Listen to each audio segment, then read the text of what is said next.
আসসালামু আলাইকুম। আজকে আমি বিস্কুট দিয়ে নতুন একটা ডেজার্ট রেসিপি বানিয়ে দেখাবো। বিস্কুট দিয়ে যে এত মজার একটা ডেজার্ট তৈরি করা যাবে, আপনারা বিশ্বাসই করতে পারবেন না। খুবই সুস্বাদু হবে আর খুবই কম সময়ে ঝটপট বানিয়ে নেওয়া যায়। তাহলে চলুন রেসিপি শুরু করি। প্রথমে এখানে আমি ২ প্যাকেট বিস্কুট নিয়েছি। ১০ টাকা দামের বিস্কুট, মিল্কিস বিস্কুট। যেকোনো বিস্কুট নিতে পারবেন। এখন আমি ২ প্যাকেটই খুলে নিচ্ছি। ২ প্যাকেট দিয়েই কিন্তু অনেকগুলো হবে। আপনারা চাইলে আরও বেশিও নিতে পারেন।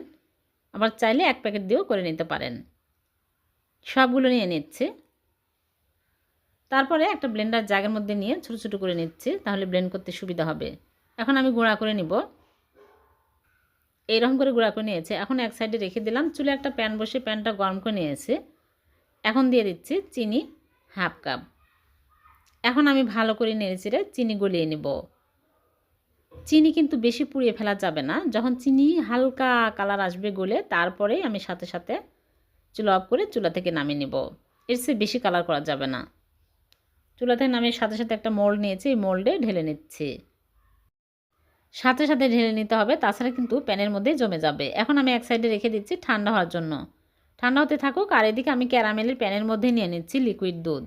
আগে জাল করে ঠান্ডা করে নিয়েছি, ২ কাপ দিয়ে দিচ্ছি। তারপর এর মধ্যে দিয়ে দিচ্ছি গুঁড়া দুধ হাফ কাপ। গুঁড়া দুধ বেশি দিলে খেতে আরও বেশি টেস্টি হবে। দিয়ে দিচ্ছি আগার আগার পাউডার।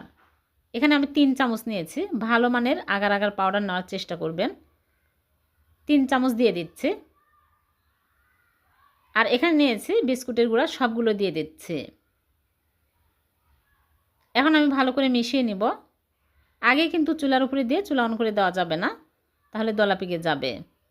ভালো করে মিশিয়ে নিয়ে তারপরে চুলার উপরে দিতে হবে। এখন আমি এর মধ্যে চিনি দিয়ে দিচ্ছি। চিনি পরিমাণ মতো দিতে হবে। এখানে আমি 1/4 কাপের মতো দিয়ে দিলাম। চিনি আপনারা আপনাদের পরিমাণ মতো দিবেন। যেহেতু বিস্কুট মিষ্টি আমি কম দিয়ে দিলাম, আর ক্যারামেল করা আছে, এতে হয়ে যাবে। এখন আমি ভালো করে মিশিয়ে নিব। তারপরে চুলার উপরে দিয়ে চুলা অন করে দিব। চুলা অন করে দিয়ে অনবরত নাড়তে থাকবো। নাড়া কিন্তু থামানো যাবে না, নেড়ে চেড়ে ঘন করে নিতে হবে। একটু নেড়ে চেড়ে নিলে দেখা যাবে যে একদম ঘন হয়ে আসছে। বেশি শক্ত টাইট করা যাবে না, ঠান্ডার পরে কিন্তু এগুলো জমে যাবে।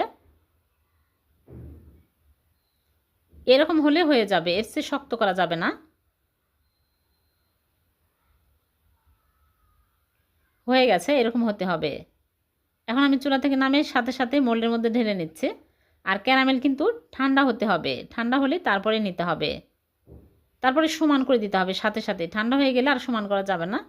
ভালো করে এরকম করে স্প্যাচারের দিয়ে সমান করে নিব। নিয়ে 10 মিনিট রেখে দেব। 10 মিনিট পর আমি নর্মাল ফ্রিজে রেখে দিব। ঠান্ডা হলে বের করে আমি কেটে দেখাচ্ছি আপনাদেরকে কতটা মজার হয়েছে। দেখুন, খুব সহজে কিন্তু মোল্ড আউট হয়ে যাবে। প্লেটের মধ্যে মোল্ড আউট করে নিচ্ছি। হয়ে গেল বিস্কুটের পুডিং। চেরি ফল দিয়ে সাজিয়ে নিচ্ছি। কত সুন্দর হয়েছে দেখতে, খেতেও কিন্তু মাশাআল্লাহ অনেক মজার। আপনারা বাড়িতে এভাবে বানিয়ে দেখবেন, খুবই তাড়াতাড়ি হয়ে যাবে আর খেতে হবে দুর্দান্ত স্বাদের। কম খরচে একটা পুডিং হয়ে গেল। আমি সবগুলো কেটে পরিবেশন করে নিয়েছি, আর কেটেও দেখাচ্ছি কতটা মজার হয়েছে। আপনার বাড়িতে অবশ্যই এরকম করে বানিয়ে দেখবেন, ছোট বড় সবাই অনেক পছন্দ করবে।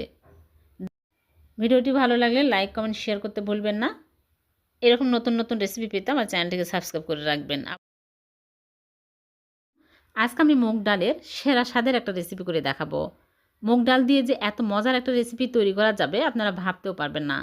খুবই টেস্টি হবে, আশা করছি ভালো লাগবে। তাহলে চলুন দেখে নেই। প্রথমে চুলায় প্যান বসিয়ে দিয়েছি, প্যানটা গরম হয়ে গেছে। এখন দিয়ে দিচ্ছি মুগ ডাল পৌনে 1 কাপ। আপনারা যে পরিমাণে বানাবেন সে পরিমাণে নেবেন। এখন আমি হালকা আঁচে নেড়েচেড়ে ভেজে নেব মুসমুসে করে। খেয়াল রাখতে হবে পুড়ে যেন লাল হয়ে না যায়। একদম হালকা আঁচে ভেজে নিতে হবে। আর যখন দেখবেন কালারটা এরকম চেঞ্জ হয়ে আসছে, তখনই সাথে সাথে চুলা থেকে নামিয়ে ঠান্ডা করে নেব। ঠান্ডা হয়ে গেলে আমি এগুলো গুঁড়া করে নেব। আপনারা চাইলে পাটায়ও গুঁড়া করে নিতে পারেন। আমি একটা ব্লেন্ডার জাগে নিয়ে নিচ্ছি। একদম মিহি করে গুঁড়া করে নিব।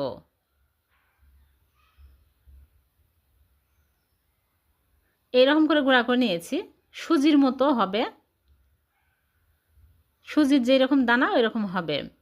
এখন আমি এক সাইডে রেখে দিচ্ছি। এদিকে আবার চুলায় প্যান বসে প্যানটা গরম করে নিয়েছি। এখন দিয়ে দিচ্ছি চিনি পৌনে 1 কাপ। আর পানি দিয়ে দিয়ে দিচ্ছি এলাচি গুঁড়া সামান্য পরিমাণে। আর পানি দিয়ে দিচ্ছি হাফ কাপ। পানি কিন্তু বেশি দেওয়া যাবে না। এখন আমি ভালো করে নেড়েচেড়ে চিনি গলে আসা পর্যন্ত অপেক্ষা করব।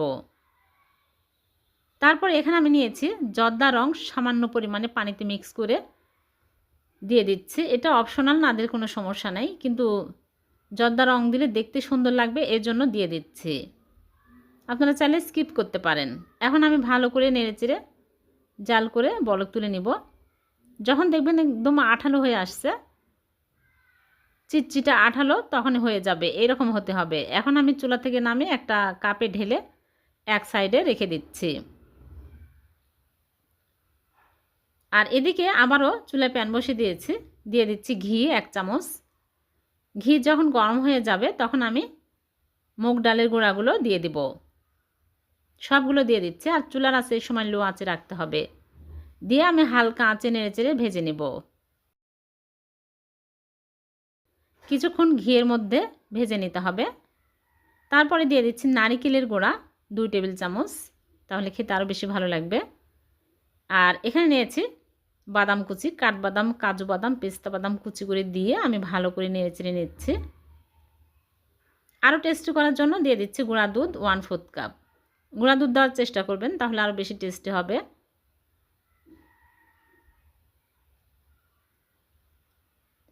কিছুক্ষণ নেড়েচেড়ে ভেজে নিতে হবে।